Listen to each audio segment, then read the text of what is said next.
Todo tuyo, Cristian. Bien, muchas gracias, Oscar. Gracias también a Celia, al padre Juan Díaz, que le deseamos siempre la mejor recuperación, que fue quien me convidó a compartir con ustedes este espacio. Lo hago con mucha alegría desde acá del sur. Gracias a la tecnología nos podemos conectar con esta naturalidad ahora, ya como que nos acostumbramos, así que de las cosas buenas de la pandemia es que las distancias se han acortado, y eso en cierto sentido es una bendición. Bueno, la invitación, como decía Oscar, tiene por título El Verbo de Dios hizo carne. Es como todo y al mismo tiempo no sabía muy bien por dónde aproximarme, pero bueno, vamos a hacer un intento, como una clave, que va a ser lo que les voy a intentar presentar antes de que, más o menos como en la mitad de este rato que tenemos en la mañana, nos vayamos a trabajar en grupo. Y les quiero hacer la advertencia, para que no se espanten, que esta primera parte que voy a hablar tiene un componente, creo yo, con toda humildad, más bien teológico. Porque de verdad creo que cuando uno comprende más profundamente ciertas verdades fundamentales de nuestra fe, cuando las comprende bien, se nos abre como la cabeza y las cosas nos empiezan, al menos en mi experiencia, nos empiezan como a calzar mejor. Pero les prometo que al menos el intento va a ser que esta reflexión más teológica esté bien como engarzada con la realidad, que es lo que nos toca vivir todos los días. Entonces, bueno, vamos a la presentación. Y bueno, ahí está el título, ¿no es cierto? El verbo se hizo carne. A ver, partamos desde bien atrás. Desde una mirada religiosa del ser humano, esto es lo que nosotros estudiábamos en la universidad, en los primeros cursos de teología, que se llamaba Ciencias de la Religión. En el ser humano coexisten dos dimensiones fundamentales: lo material y lo espiritual. Eso es algo que nosotros más o menos lo comprendemos y es algo que el estudio de las religiones, la fenomenología de las religiones, de alguna manera es lo que identifican como la estructura fundamental. Porque el ser humano no es solo un conjunto material de células, de pulsiones eléctricas, de piel, de masa muscular, sino que también es pensamiento, conciencia, interioridad, emociones, búsqueda de sentido. No somos pura materia los seres humanos. El hombre, la mujer, no solo come y duerme, sino que busca el bienestar, busca ser feliz, busca encontrarle un sentido a la vida. En eso, bueno, de alguna manera nos podemos distinguir de muchos otros miembros del reino animal, que nosotros buscamos un sentido más profundo.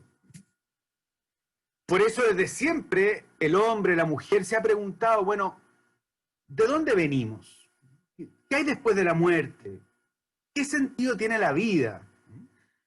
Entonces, nuevamente, esa dimensión espiritual, esa dimensión trascendente, convive con la dimensión más corporal, más material, más terrenal. De hecho, uno de los grandes filósofos existencialistas del siglo XX, Jean-Paul Sartre, preguntaba, ¿no es cierto? ¿Por qué el ser y no más bien la nada? Fíjense la pregunta, ¿por qué nuestra existencia tiene un sentido existir, y no más bien no tiene ningún sentido? Bueno, ese tipo de preguntas da cuenta de que nosotros somos seres materiales y espirituales. Entonces, el ser humano es siempre un ser material y espiritual. Y estos dos como polos, uno los podría decir de múltiples maneras. Todo ser humano es cuerpo y alma. Todo ser humano tiene una dimensión profana y una dimensión sagrada. Todo ser humano vive en lo inmanente, en este mundo, y también apunta a lo trascendente, a lo que trasciende esta vida material. El ser humano es tierra, pero también apunta al cielo. El ser humano es humano y a la vez tiene una chispa de lo divino. Uno puede decir esta dualidad de múltiples maneras. Y aquí es precisamente por qué surge la religión. Porque estos polos, cuerpo, alma, sagrado, profano, trascendente, inmanente, cielo, tierra, divino, humano, la religión los busca conectar, los busca poner en relación para que no vivamos de manera esquizofrénica, totalmente divididos. La religión los intenta poner en relación.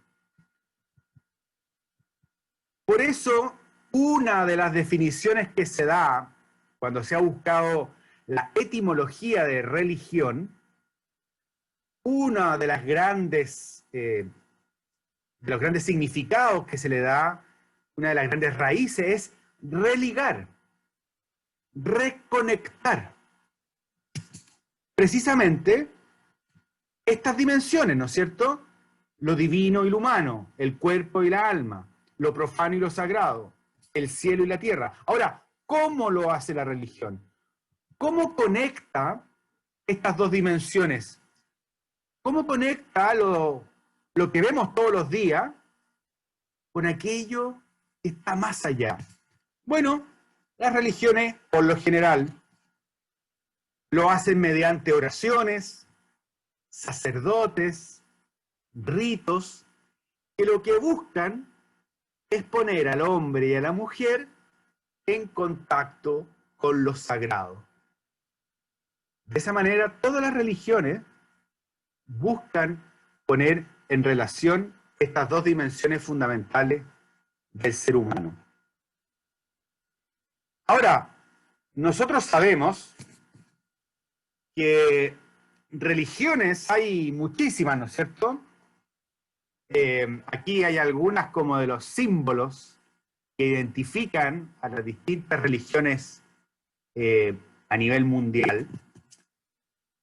Por lo tanto, la pregunta que a mí me parece, o al menos una pregunta que uno podría decir como la pregunta del millón, es, bueno, pero si son, digamos, si son tantas las religiones en el mundo, ¿cuál es la particularidad de la religión cristiana? ¿Qué es lo realmente distintivo del cristianismo como religión, como intento de ligar lo divino con lo humano, lo sagrado con lo profano? Tómense unos segundos y piensen, ¿qué será lo más distintivo? Distintivo, ¿ah? O sea, aquello que nos diferencia, que es como particular del cristianismo. Lo particular del cristianismo no es creer en Dios, ciertamente. Muchas religiones creen en Dios.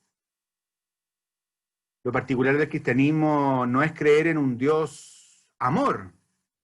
Muchas religiones creen en un Dios amor. ¿Qué será entonces lo particular nuestro, lo verdaderamente distintivo?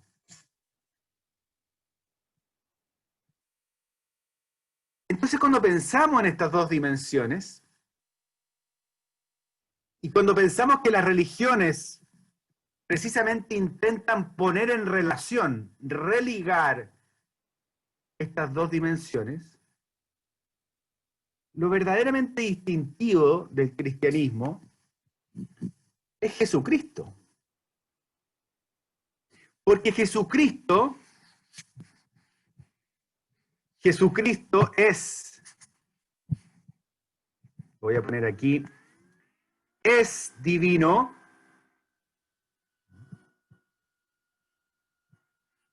pero se hizo uno de nosotros. Entonces, lo verdaderamente distintivo de la religión cristiana es que Dios se hizo humano. Por lo tanto, lo verdaderamente distintivo, uno podría decir, es que en el cristianismo se da este proceso. Si estábamos ahí, con estas dimensiones separadas, en Jesucristo, estas dos dimensiones se unen definitivamente. Esto que a nosotros nos parece como algo muy sabido es fundamental. Las dos dimensiones de lo divino y de lo humano se unen en la persona de Jesús. Porque Jesús, que es Dios, es también hombre. Por lo tanto, en Él, estas dos realidades ya no están irremediablemente lejanas, sino que ahora se unen. Demos un paso. ¿Qué significa? Y aquí quiero hacer un pequeño paréntesis. Durante los primeros siglos de la Iglesia se dieron grandes debates teológicos que especialmente quedaron consignados en los concilios. Durante los primeros siglos, los primeros sobre todo 5 siglos, se dieron grandes debates teológicos, cristológicos, y a la vez grandes debates teológicos trinitarios. Bueno, en el caso de la cristología, es decir, del estudio de Jesucristo, durante estos primeros siglos, habían como dos escuelas que estaban peleando. Voy a retroceder un poco, porque en el fondo lo que había aquí, en estos primeros siglos del cristianismo, era que habían algunas escuelas que destacaban un poco más lo humano, y otras escuelas o otras tendencias que destacaban más lo divino. Y así fueron los debates de los primeros siglos, hasta que se llega, en el siglo V, al famoso concilio de Calcedonia, que de alguna manera da como una primera gran respuesta, que es la que afirmamos hasta el día de hoy, casi 1600 años después. ¿Y qué es lo que dice el concilio de Calcedonia? Quiero leer solamente la parte más fundamental de su declaración.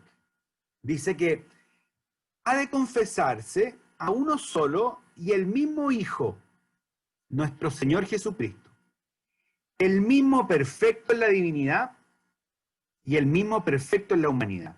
Dios verdaderamente y el mismo verdaderamente hombre de alma racional y de cuerpo, consustancial con el Padre, es decir, de la misma sustancia, de la misma esencia de Dios Padre, en cuanto a la divinidad, Y el mismo consubstancial, es decir, la misma esencia con nosotros en cuanto a la humanidad.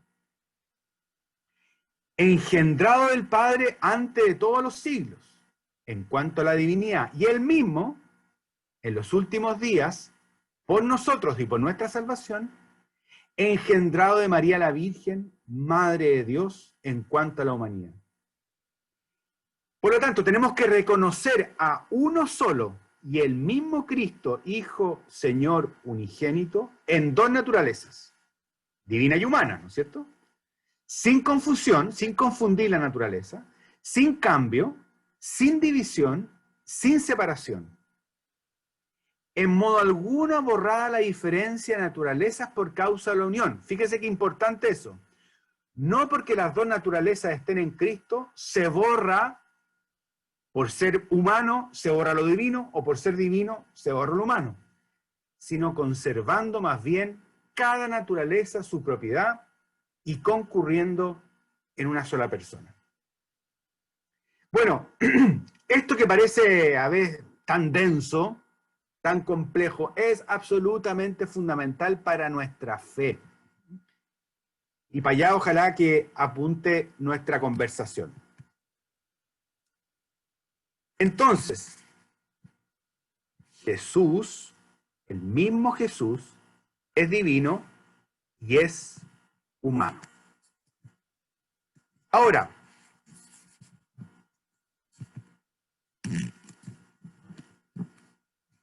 por esta razón es que el versículo de Juan 1:14 es de lo más importante de la Escritura para nosotros los cristianos. Para nosotros los cristianos. Juan 1:14. Evangelio de Juan, primer capítulo, versículo 14. Ahí están los primeros versículos.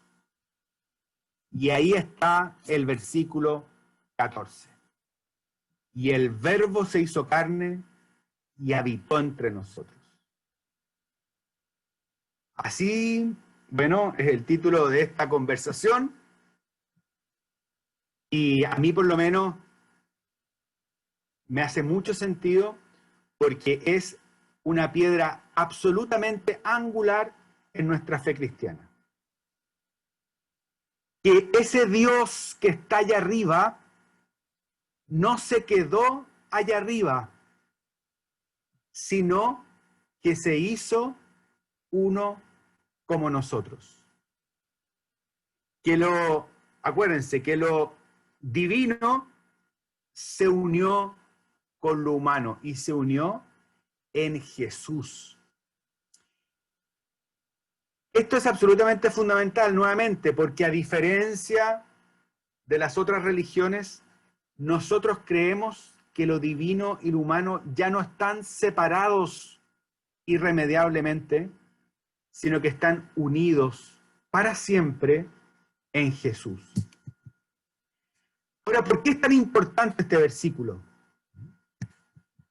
Porque es clave para entender uno de los dogmas más fundamentales de nuestra fe, que es el dogma de la encarnación. Nosotros ya lo sabemos. El dogma de la encarnación, como lo decíamos, significa que el Verbo, la segunda persona de la Trinidad, el Hijo, ¿no es cierto?, se hizo carne, se hizo uno de nosotros. La segunda persona de la Trinidad, a la que se llama el Verbo de Dios, o la palabra de Dios, se hizo uno de nosotros. Pero ¿por qué más es tan importante este dogma para nuestra fe? Junto con afirmar esto, que Dios se hizo uno de nosotros, ¿por qué es tan importante para nuestra fe afirmar esto? ¿Por qué resulta ser esta clave tan fundamental para leer nuestra fe y para comprender nuestra fe?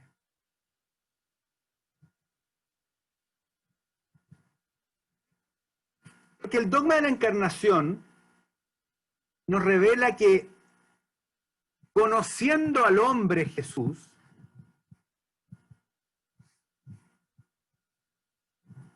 denme un segundo, voy a buscar el marcador. conociendo al hombre Jesús, estamos al mismo tiempo viendo a Dios. Porque Jesús es al mismo tiempo Dios y hombre. En su persona están estas dos naturalezas. Por lo tanto, al ver al hombre Jesús, estamos viendo a Dios.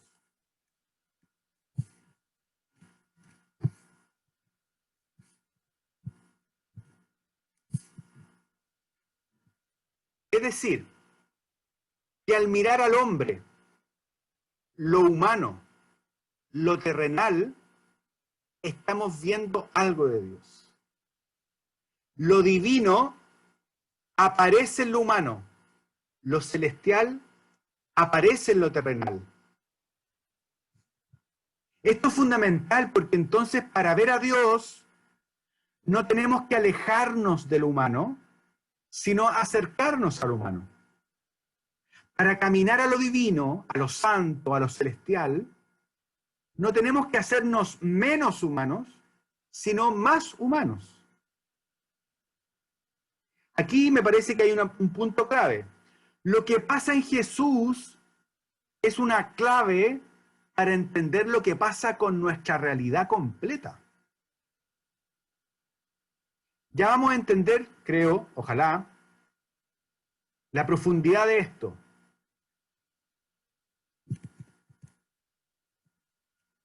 Esto que nos puede sonar obvio, no lo es para nada. Estamos tan acostumbrados a que lo divino es como contrario a lo humano, cuando en realidad Jesús nos muestra que es divino no porque Él es menos humano, sino porque lo es plenamente. Entonces, lo divino no es lo opuesto a lo humano, sino es lo humano pleno, llevado a su plenitud. Nos puede sonar obvio, pero nuestra fe está lleno de estas distorsiones, lleno. Asociamos lo divino a lo extraordinario, a lo que no es humano, a lo sobrehumano, a lo inexplicable e imposible para nosotros como hombres y mujeres terrenales. Esa es como la idea de lo que tenemos de lo divino en nuestra cabeza.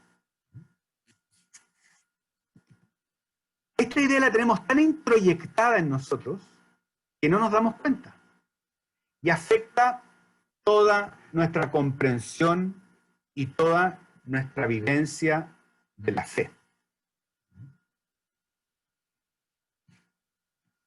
Los quiero invitar a que tengamos un ejercicio en grupos y que para aquello,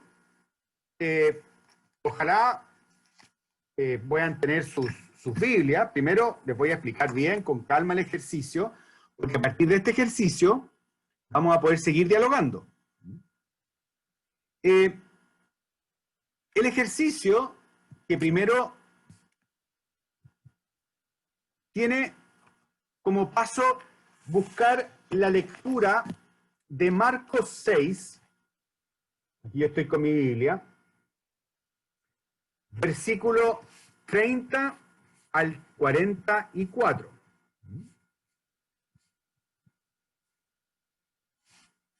Esta lectura ustedes la conocen súper bien, estoy seguro que la han leído, la han rezado, la han compartido. Es la multiplicación de los panes.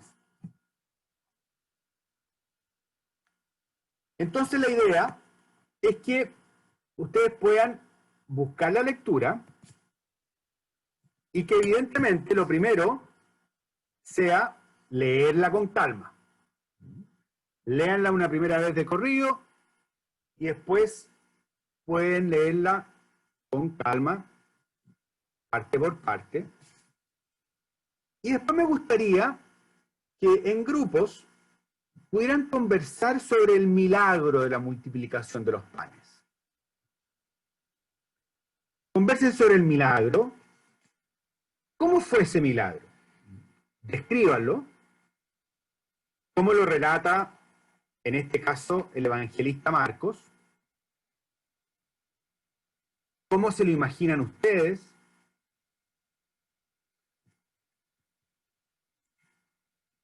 y también qué enseñanza importante nos deja el texto. Entonces, los voy a invitar a que tomemos la lectura de Marcos, que leamos la lectura con calma, que conversemos sobre el milagro que Jesús realizó, que tal cual como está descrito acá, podamos describir el milagro y que ustedes también puedan decir cómo se lo imaginan. Y finalmente, reflexionar y compartir en grupos qué enseñanza importante nos deja el texto.